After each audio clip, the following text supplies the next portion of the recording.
In the name of Allah Almighty, who is the most merciful and ever beneficial. Allied School, Faiz Campus, Gujranwala. I am here to teach you subject Computer Science for the class of 8th and 9th. Chapter number 1, Problem Solving. My objective of today's lecture is to complete question number 5 to question number 8. Okay, now students, open your summer pack. Question number 5 is define flow chart. Answer. Flow chart is the graphical representation of the steps to solve problem. Flow chart क्या है? Flow chart है हमारे पास किसी भी problem की graphical representation. We use symbols for each steps and these symbols are connected with the help of arrows to show the processing. अगर मैं इस क्वेश्चन को समराइज़ करूं तो हमारे पास जो फ्लो चार्ट है वो बेसिकली क्या है? किसी भी प्रॉब्लम की पिक्टोरियल रिप्रेजेंटेशन. ठीक है, किसी भी प्रॉब्लम की ग्राफिकल रिप्रेजेंटेशन कि अगर कोई प्रॉब्लम हमें फेस करनी पड़ी है, कोई प्रोग्राम लिखते हुए, कोई एल्गोरिदम लिखते हुए, तो हमने उस प्रॉब्लम को किस तरह सॉर्ट आउट करना है. इसका अब हम फ्लो चार्ट में करते क्या हैं? फ्लो चार्ट में बेसिकली हम लोग डिफरेंट सिंबल्स यूज़ करते हैं. अब ये सिंबल्स होते हैं Oval shape, rectangle shape, circle shape, और इन सिंबल्स को हम लोगों ने कनेक्ट किया हुआ होता है किससे? डिफरेंट एरो लाइन से. ठीक है, अगर आपने इसी टॉपिक की डिटेल पढ़नी है तो आप अपनी बुक का पेज नंबर 6 देखेंगे, वहाँ पे इस टॉपिक को डिटेल में डिस्कस किया गया होगा. Got it? Book page number 6. अब देखें पेज नंबर 6 पे क्या है. डेफिनेशन लिखी हुई है यहाँ पे फ्लो चार्ट की. Flow charts are helpful to know about the steps use to solve a problem. In the following we discuss the concept of flow chart in detail. अब वो कह रहे हैं कि बेसिकली फ़्लो चार्ट क्या है. Basically हमारे पास फ़्लो चार्ट क्या है?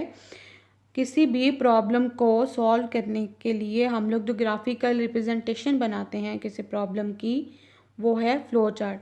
जैसे कि आप लोग देख सकते हैं यहाँ पे उन्होंने डिफरेंट सिंबल्स यूज़ किए हैं. ये ओवल सिंबल यूज़ किया गया है, ये रेक्टेंगल सिंबल यूज़ किया गया है, ये भी रेक्टेंगल सिंबल, और एंड पे भी उन्होंने ओवल सिंबल यूज़ किया है. अब इन सिंबल्स के दरमियान में आप लोगों को एरो नज़र आ रहा होगा. ये एरो शो करता है प्रोसेसिंग का सीक्वेंस, यानी कि इस स्टेप के बाद ये वाला स्टेप होगा, फिर इस स्टेप के बाद ये वाला स्टेप होगा, and so on. Got it? Okay, now question number 6. What is importance of flow chart in problem solving. अब हमारे पास क्वेश्चन है कि प्रॉब्लम सॉल्विंग में फ़्लो चार्ट की इम्पोर्टेंस क्या है. Flow chart is helpful in quickly understanding the solution to solve any problem. इसका सब पहला एडवांटेज क्या है इसका, कि ये अंडरस्टैंड मतलब हम लोग क्विकली अंडरस्टैंड कर देते हैं किसी प्रॉब्लम को हमने किस तरह से सॉर्ट आउट करना है. Number 2, graphical representation makes it effective to verify whether a solution is correct or not. अब जब हम लोग ग्राफिकल रिप्रेजेंटेशन बनाते हैं उससे हमें पता चल जाता है कि जो हमने सोल्यूशन अडॉप्ट किया है, जो हमने प्रोसीजर अडॉप्ट किया है, वो इस प्रॉब्लम को सॉल्व करने के लिए एक्यूरेट है कि नहीं है. इस टॉपिक की डिटेल आप लोगों को बुक के पेज नंबर 7 पे मिलेगी. ये देखें, book page number 7. In problem solving flow charts can be use to plan a solution. अब प्रॉब्लम सॉल्विंग में फ्लो चार्ट कहाँ पे यूज़ हो सकते हैं? कोई सोल्यूशन प्लान करने में. If a flow chart is already there we can quickly understand the way a problem is solve. अब देखिए, एक प्रॉब्लम को सॉल्व करने के लिए हमारे पास बहुत से फ्लो चार्ट्स अवेलेबल होते हैं.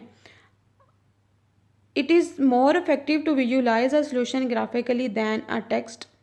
A graphical representation also makes it effective to verify whether a solution is correct or not. अब हमें ये कह रहा है कि जो हमारे पास प्रॉब्लम की ग्राफिकल रिप्रेजेंटेशन होती है उसको अंडरस्टैंडिंग हम लोग जल्दी कर लेते हैं as compare to written form. It is also a good way to communicate the solution of a problem to other people. अब एक प्रॉब्लम जो हमें फेस करनी पड़ रही है उसका सलूशन हम लोग किसी दूसरे पर्सन से जब शेयर करते हैं तो ग्राफिकली हम लोग ज़्यादा इफ़ेक्टिव तरीके से दूसरे को बता सकते हैं कि एक प्रॉब्लम लिखते हुए हमें क्या, एक प्रोग्राम लिखते हुए हमें क्या प्रॉब्लम फेस करनी पड़ रही है। Now question number 7, how can you determine requirements for a flow chart. अब देखिए, अगर हम अपनी जर्नल लाइफ में भी देखें, कोई भी काम करने से पहले हम लोगों के पास एक रिक्वायरमेंट्स की लिस्ट होती है कि मैंने ये भी करना है, ये भी करना है, ये भी करना है। इसी तरह जब हम लोग फ्लो चार्ट बनाते हैं हमारी भी रिक्वायरमेंट होती है कि फ़्लो चार्ट में क्या क्या स्टेप्स आएंगे, तब हमारा फ्लो चार्ट जो है वो पूरा होगा। We can determine requirements for a flow chart by applying the following process. Number 1 inputs, number 2 processing, number 3 decision making and number 4 output। अब टर्न बाय टर्न इनको हम देखते हैं कि व्हाट इज़ इनपुट। इनपुट क्या है हमारे पास? इनपुट है कोई भी इंस्ट्रक्शन जो कि हम यूज़र से लेते हैं जिसके अकॉर्डिंग कंप्यूटर काम करता है। Processing contains processing steps like calculation etcetera. अब प्रोसेसिंग क्या है? हमने इनपुट ले ली यूज़र से, उसके ऊपर जब हम लोग डिफरेंट कैलकुलेशंस अप्लाई करते हैं कोई भी रिज़ल्ट बनाने के लिए, वो वाला प्रोसेस क्या होगा हमारे पास? प्रोसेसिंग का।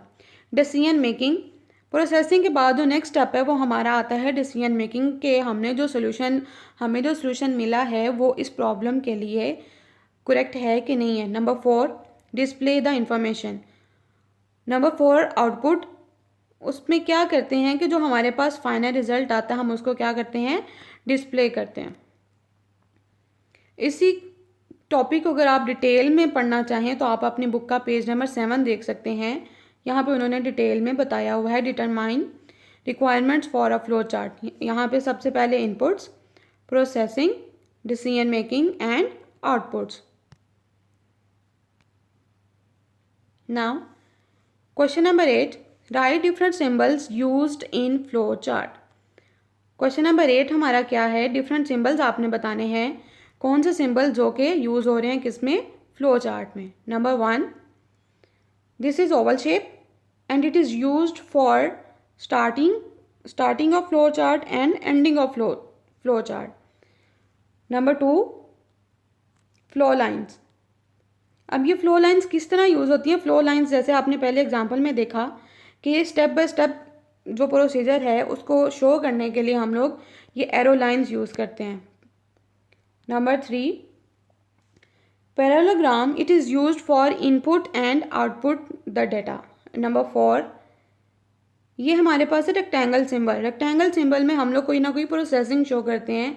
जब हमने फॉर एग्जांपल अगर हमने अपने दो नंबर्स को ऐड करना है तो हम लोग वहाँ पे एडिशन का जो प्रोसेस होगा, फॉर एग्जांपल मैं दो नंबर्स को ऐड करना चाह रही हूँ, मैंने एडिशन का प्रोसेस शो करना है तो मैं यहाँ पे क्या करूँगी? 2 + 2।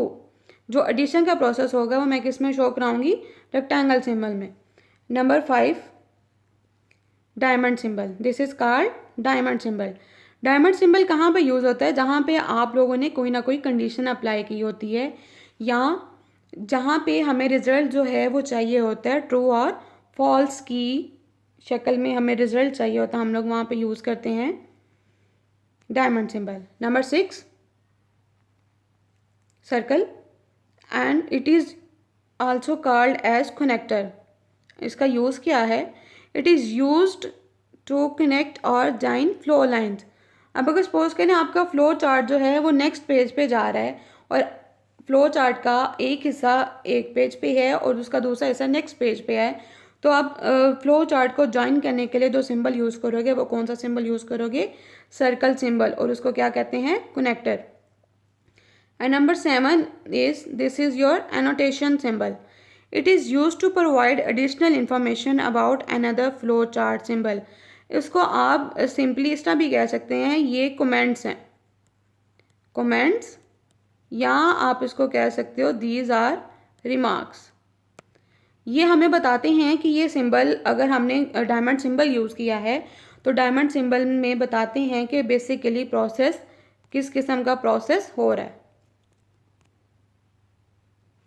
अब देखिए यहाँ पे आपके सामने एक एग्जांपल है, flow chart for addition of 2 numbers. ठीक है, यहाँ पे मैंने एक एग्जांपल लिखी है कि यहाँ आपने करना क्या है, एक फ्लो चार्ट बनाना है। कौन सा फ्लो चार्ट बनाना है? जो शो करेगा addition of two numbers, addition of two numbers. सबसे पहले देखें यहाँ पे हमने ले लिया कौन सा सिंबल? Oval symbol. स्टार्ट में भी ओवल सिंबल ले लिया और हमने लास्ट पे भी ओवल सिंबल ले लिया। जैसे कि हमने पहले पढ़ा है कि स्टार्टिंग और जो टर्मिनेशन है वो कौन से सिंबल से यूज़ होती है? ओवल सिंबल से। Got it? उसके बाद ये फ्लो लाइंस हैं वो हमें बता रही हैं स्टार्ट के बाद जो अगला स्टेप है वो क्या है? इनपुट का। इनपुट के लिए हम लोग कौन सा सिंबल यूज़ करते हैं? पैरेललोग्राम। ठीक है। इनपुट ए, यानी कि कोई भी एक वेरिएबल लिया ए, उसके अंदर हमने कोई वैल्यू स्टोर करा दी, कि कोई भी नंबर स्टोर करा दिया। For example we take 3। अगली फ्लो नेक्स्ट फ्लो लाइन आ गई। नेक्स्ट स्टेप हमारा क्या है? Input B. एक वेरिएबल लिया, उसके अंदर हमने दूसरी वैल्यू स्टोर करा दी। Let's say we take 7। Next, this is your rectangle symbol, this is your rectangle symbol. अब रेक्टेंगल सिंबल में हमने क्या पढ़ा था कि कोई भी प्रोसेसिंग शो करने के लिए हम लोग कौन सा सिंबल यूज़ करते हैं? Rectangle symbol. अब यहाँ पर देखिए प्रोसेसिंग क्या हो रही है? Sum is equal to a plus b, यानी कि एक और वेरिएबल लिया हमने सम, उसके अंदर हमने क्या करना है? ए प्लस बी का जो रिज़ल्ट आएगा वो हमने स्टोर कराना है। हमने ए में वैल्यू क्या ली थी? 3 प्लस बी में क्या था? 7। आंसर आ गया हमारे पास 10। उसके बाद फिर हमारे पास इनपुट आउटपुट के लिए जो सिंबल यूज़ करते हैं वो कौन सा सिंबल है? पैरेललोग्राम। यहाँ पे हमने लिखा print sum. At the end जो हमें आउटपुट नज़र आएगी वो स्क्रीन पे आउटपुट क्या नज़र आएगी? यहाँ इस फ्लो चार्ट की फाइनल आउटपुट क्या है? नंबर 10। क्लियर? आज का लेक्चर हमारा यहाँ तक था, question number 5 to question number 8। Next lecture के लिए नेक्स्ट वीडियो का आप वेट करें। Stay home, stay safe. अल्लाह हाफिज़।